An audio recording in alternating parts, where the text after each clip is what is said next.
What's poppin', people? It's Dante. Today I'm along the Fairmount waterworks here at the Schuylkill River. Just getting close to the water today. I'm here with my buddy. He's a good fisherman. He sometimes catches me some catfish and we eat it together, but unfortunately someone stole his fishing rod, so not really sure how he's gonna manage to catch any fish today. But yeah, check it out. This is a pretty beautiful sculpture. It looks true to life, honestly. It looks like it's a beautiful bronze sculpture. Not really too sure, but we'll find out soon enough. With the power of artificial intelligence and ChatGPT, anything is possible. So I'm just gonna make a photograph and send it to ChatGPT. What is the significance of this sculpture? Question mark. It's located at the Fairmount Waterworks in Philadelphia. Period. Also, comma, what material is it made with? Yeah, I think using ChatGPT to learn about sculptures, to learn about history, to learn about things that are around you by simply sending it photos and asking it questions is pretty nice. The Big Jump series, it's located at the Fairmount Waterworks. Okay, so there's a series. It's a fisherman, one of several sculptures that depict scenes of recreational activities. Ooh, so there's more.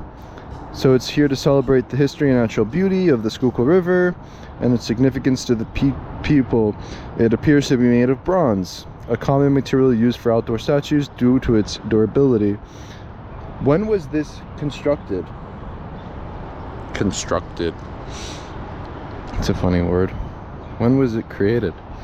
Let's see. I'm curious because sculpture, you know, architecture, stone, like this rock here, like this stuff just stands the test of time. 2001. Okay. Zenos Frudakis. Okay. 2001. Yeah. It's a beautiful patina. I actually like it.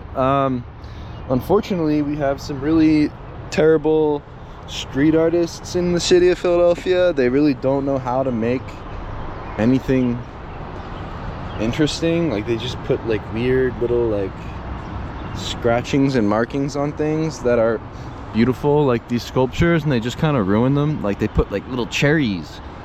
Like, what? Like, just go graffiti somewhere else. It just doesn't make sense. But yeah, I find this sculpture to be really fascinating to me. I don't know, I like looking at sculptures, architecture. There's something about the way that these works of art sort of, yeah, like, look at all the graffiti on it. I mean, why? It's like some little kid came and like scribbled on the wall, and like mommy got mad and made him fucking like clean up before he could finish the work. All the different fish out here. A celebration of water, a renewal of pride and pleasure, 1961 to present. By 1940, decades of factory waste, raw sewage, contamination, and neglect had choked the life out of the lower Schuylkill. Then in 1961, government and industry forged the first of several regional water use agreements. Water pollution control regulations followed.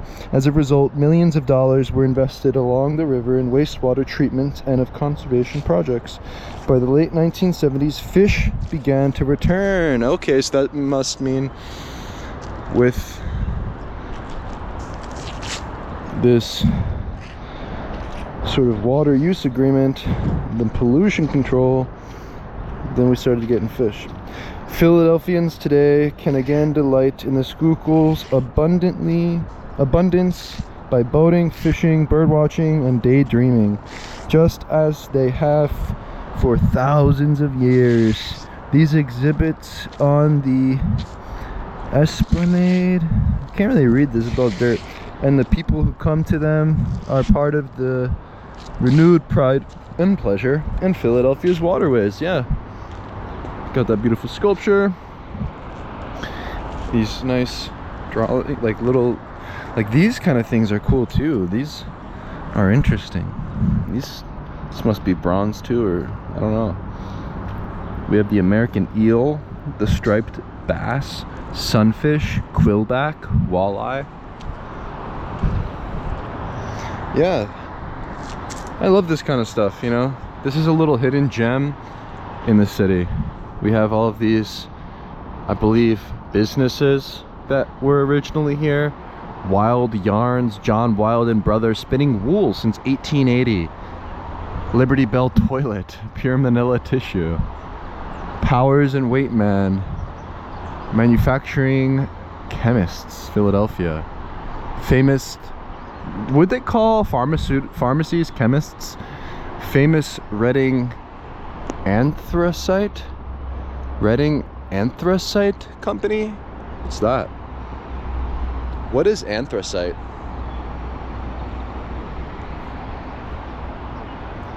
Look at the sheep. Yeah, what's interesting about these fish and being by the river with the fishermen is it reminds me of my time as a Peace Corps volunteer working with fish farmers in rural villages. I ate fish for a whole year every single day. Anthracite is a type of coal known for its high carbon content and few impurities, making it cleaner and more efficient. Oh, so coal. What was the famous Reading Anthracite Company? Trademark, Bergner, Brewer Town, Franklin Confectioners Sugar, 1 pound net weight. Franklin Sugar, Patent Fan Blowers, Phoenix Ironworks, Phoenixville. Yeah, you can actually ride this trail on the Schuylkill River on your bike, and you can go all the way to Phoenixville, and from the Schuylkill River Trail, you hop on the Perkiomen Trail, and you can arrive in Phoenixville. The Reading Anthracite Company, based in Pottsville. You can also ride all the way to Pottsville from this river. Has a rich history dating back to 1871. A significant role in the coal industry, primarily focused on anthracite coal. Yeah, you know, there's something about using ChatGPT. Oh, America's first paper maker. Wow, that's pretty cool. William Rittenhouse, paper maker. Yeah, there's something about ChatGPT learning and studying history and finding, I think, the inspiration, it's all around you. It's just outside your window. You know, when you go outside without preconceived notions of what you will find, and you just go out there with an open mind, you know, what your eye will find is ultimately your pure curiosity, right? Where will your pure curiosity lead you? Like, this is how I operate. I sort of just go out there. I have this sort of intuitive way of approaching life generally, and I'm just always remaining in this childlike, curious state, sort of just treating each and every day anew as a way for me to explore. Come here, little kissy. You don't have to be mad. He hissed at me. Yeah, there's something about that sort of childlike spirit, where you really, like, when you think about it, you know, living in Philadelphia, being born and raised here, I mean, I could walk the same lane every single day and discover something new. You know, when you walk through the old city, when you walk along the Schuylkill River, when you walk around these historic places, you can learn by simply reading the plaques and looking around you. You know, where the other day I actually realized, upon reading some plaques at City Hall in Dilworth Plaza, I learned that the original water pump, the original waterworks, I guess, if you will, was located in the center square where City Hall currently sits. And, you know, the water pump being the first thing necessary to create any society, any functioning city. The industrial age.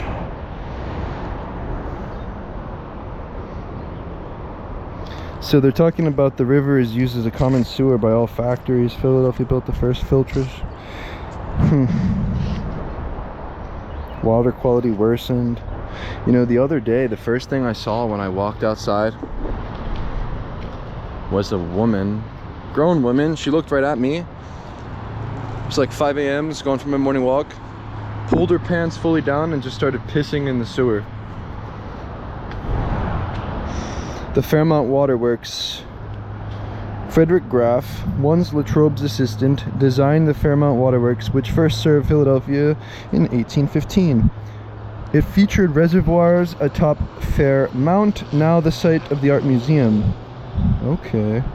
River water pumped into the reservoirs flowed down to the city in cast iron pipes. Between 1819 and 1822, a dam was constructed across the river so the city could replace steam power with water wheels to run the system's pumps. Demand for water grew. By 1870, many middle-class Philadelphians had indoor baths and plumbing. Refreshment, saloon, and public gardens added to the attraction. These gardens were the beginning of Fairmount Park, established to protect the water supply from the pollution and to provide public recreation. Philadelphians took great pride in their waterworks. They came to admire the massive machinery and the neoclassical architecture. They brought their friends. In 1835, the waterworks expanded as water power technology improved and the city's population increased. The growth in the city and the communities upstream took its toll, and the waters of the Schuylkill became increasingly polluted. By 1900, the typhoid fever epidemics caused the contaminated river water, forced Philadelphia to build sound filtration plants to purify the water supply. The Fairmount Waterworks was closed in 1908. It's cool, you can check it out. Hey, look, we have some little wormy. The waterworks are no less ornamental than useful, being tastefully laid out as a public garden. Charles Dickens.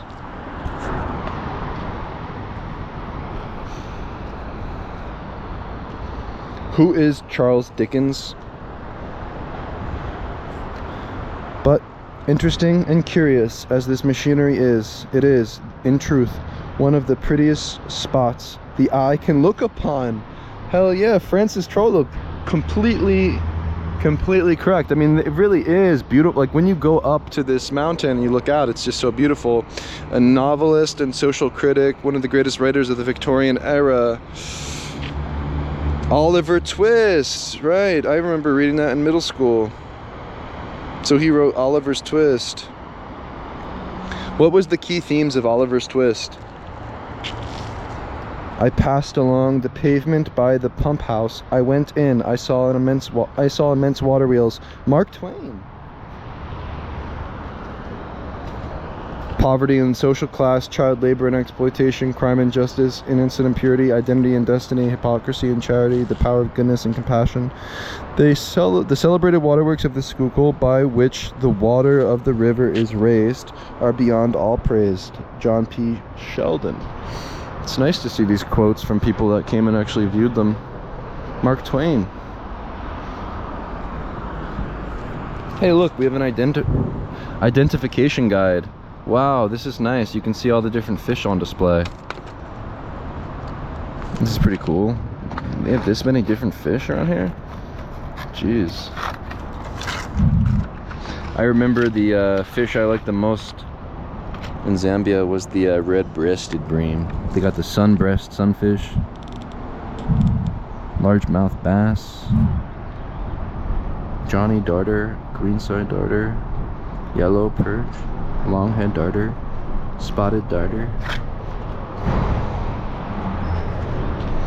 Philadelphians in 1800 drew their water from backyard and public wells, which were often close to household privies. Worried about polluted wells, the city's councils engaged a young English architect designer, Benjamin Henry Latrobe. So Latrobe is responsible. Latrobe's pioneering waterworks called for steam engines, a new source of power. Steam engines pumped Center Square Waterworks. Look at that. Water from the river to water tunnel under Chestnut Street, and then raised the water to elevated tanks in Center Square, right where City Hall now stands. Gravity forced the water from the tanks through wooden pipes to homes, business, and public hydrants. Even though the system failed, it was too small, too costly to run, too undependable. The city's next waterworks also ran on steam. Whoa, look at this, the city. For the city. Water for the city. Yeah, I mean, this really, like, water is so important. I remember, you know, they're talking about having wells in your backyard. I remember the wells that I would draw my water from in the village of Zambia.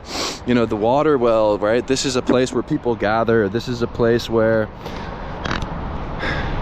everybody starts their day. You know, some people would make these long marches, taking all day with buckets on their head, going to and fro the well to provide clean water for their families. You know, a lot of families in these villages are big. You know, one of the crazy thoughts I had about the well was, you know, don't poison the well. You know, if somebody wanted to do something really sick and evil and bad and kill an entire city, they would just have to poison the water source. And having the trust to turn the tap on and get clean water, it's a big deal. Lenape seasonal fishing camp. So we have here Native Americans beginning around 12,000 years ago used the Schuylkill for food and transportation, leaving a faint mark of the river and its history. The Lenape people practiced a mixed economy of farming, hunting, fishing. They fished the river intensively from March to May, when it, they use such funny words, teenied, when it teenied with shad. What does it mean when it teemed? Oh, when it teemed. That's like dirty. When it teemed with shad and other fish. So shad being a type of fish. Lenape men caught them by any means they could, with nets, traps, hooks, and spears. Their families cooked and preserved the catch for use in winter months. The dig shown here contains worked stones. They are an axe head, arrowheads, and a pile of sinkers that held a rope-like net under the river's surface. The vegetable fiber net has long since decayed. Food from the river about 1400.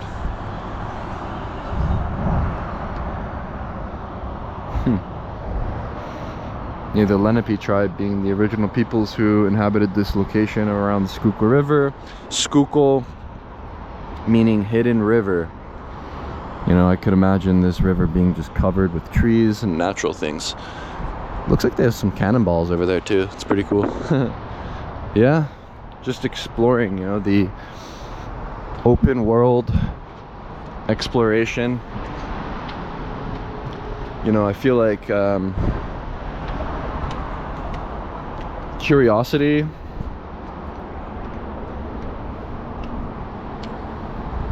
is the goal, right? Increasing your curiosity. Where I treat my hometown, you know, my days in my hometown, right, where I'm born and raised here, you know, I treat myself like a tourist in my hometown. Like I really do. Okay, so it says right here, Schuylkill means hidden creek, right? Right there, Schuylkill means hidden creek. The Schuylkill River has shaped human activity for thousands of years. As their times and cultures differed, people's daily use of the Schuylkill differed. One thing was constant: all left traces of their lives on the river. Indeed, the river's name itself, pronounced Schuylkill, shows the influence of early Dutch settlers. In their native language, Schuylkill means hidden river, or hidden creek. The exhibits you see along the esplanade are imaginary but faithful recreations showing how people in the Schuylkill have made their way together over the years, from the time of the Lenape people through the explosive urban growth of the 19th century to today's renewed respect for the river's life-giving qualities. Life-giving qualities, vitality at the river. These exhibits were made possible by the Philadelphia Water Department and through federal coastal zone management grants from the Pennsylvania Department of Environmental Resources, with funds provided by the National Oceanic and Atmospheric Administration, U.S. Department of Commerce. Cooperating institutions were the American Philosophical Society, the Franklin Institute Science Museum, the Hagley Museum and Library, the New Jersey State Museum, and the Philadelphia Flower Show.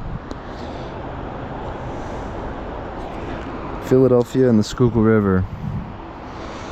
There's something about the river, there's something about water, and there's something about its magnetic qualities where it just draws me in here every single day. you know, when I look out at the water and it's flowing and it's changing, it's like just thinking of the ancestors, thinking of the Lenape tribe, thinking of the settlers from different people that came here and viewed this same scene. It's like those echoes of history sort of just flow through me when I come to a river, you know, and I'm reminded as a photographer when I visit this river, you know, I can visit this river every single day and I can make a photograph of this river every single day, but the photograph I will make will never be the same. You know, for the way that light etches and gives shape and form to the surface of water, to the surface of places and people and faces, you know, there will always be this gradual nuance and change of the scene, of the thing, because of light and the way that it casts. You know, similarly to the way that water and the way that it's flowing and changing. There really is something about water. It's really powerful. And yeah, what is this world but merely water and some land? You know, everything, every living thing certainly is in need of some water.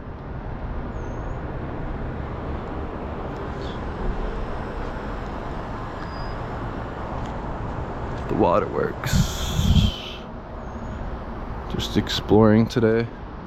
I like exploring, I like learning. I'm just curious. Look at these beautiful benches. I love this shape. Frederick Graff. I saw the quote from him down there, right? Didn't I see a quote from him?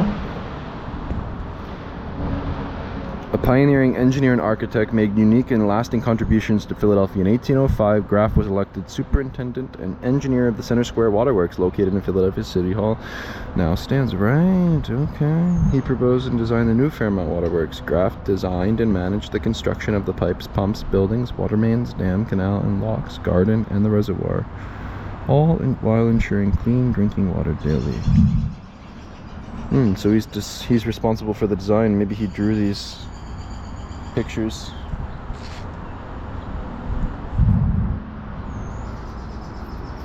This circa 1825 drawing shows a proposal for the 3 water-powered factories adjacent to the mill house. Thankfully, all such plans were abandoned, and the area was developed as the South Garden in the 1830s. Huh. These aren't here. Yeah, they are. It just doesn't look like that. They're there, it just doesn't look like that, right? It doesn't look exactly like that. So is this Graff? Yeah, there he is. Man, see, there's something powerful about sculpture and the way that it stands the test of time. You see the bust of this man and this beautiful design of the frame that's holding him, surrounded by a garden, surrounded by this beautiful fence. You know, his contribution, his design, his architecture, you know, it leaves this lasting impact. Special. Look at the bridge here. Look at how beautiful that bridge is. Oh, the restoration of the Graff Memorial, cleaning the marble. Looks like there was an overgrown garden around him. The cliffside paths.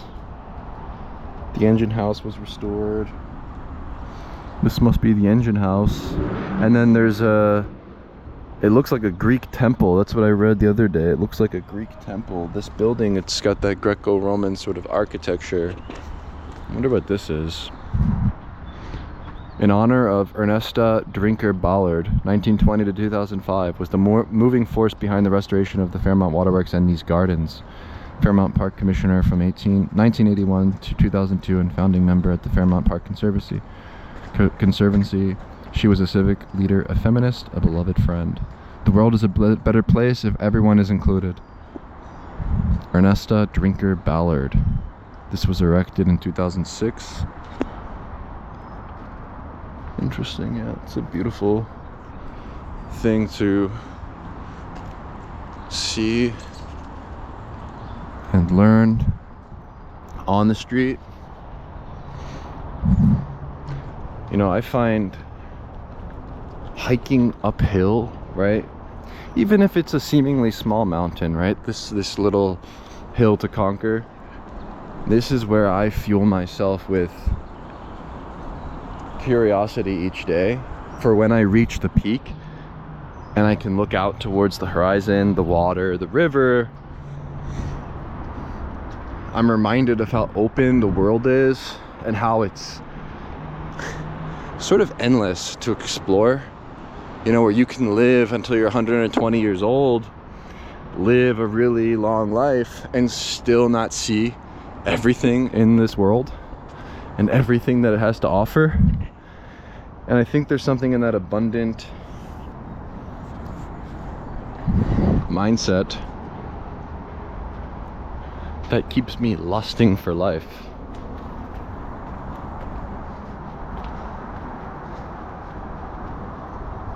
Hey, there's the city. Wow, this is a nice view. Got the art museum, the city, just in between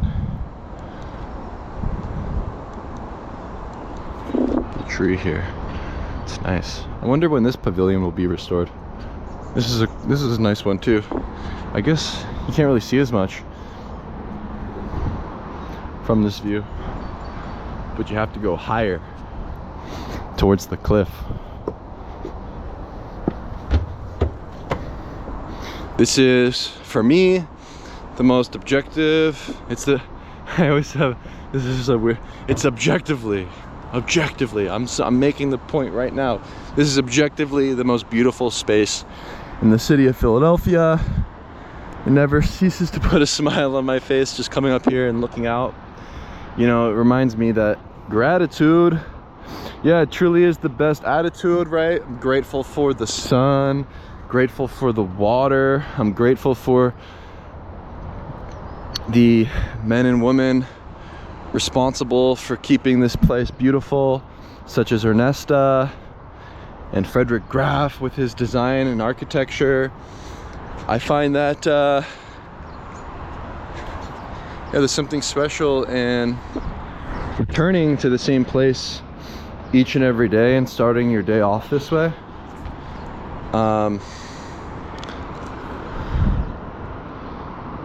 You know, where I can never make the same photograph twice. I can return to this spot every single day, make a new photograph, despite photographing the same thing.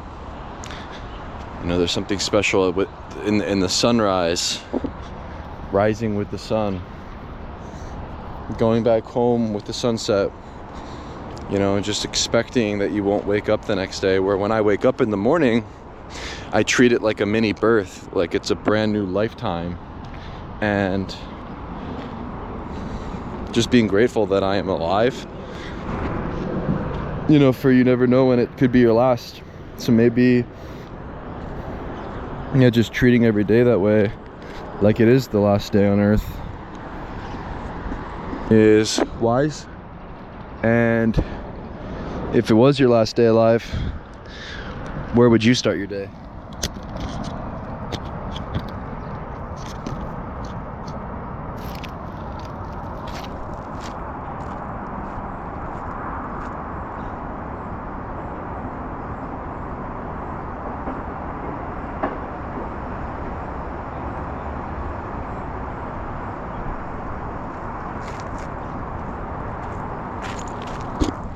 I know where I'd be, conquering mountains, finding myself at an elevated position, embracing danger openly, and fueling my lust for life with curiosity, and just reminding myself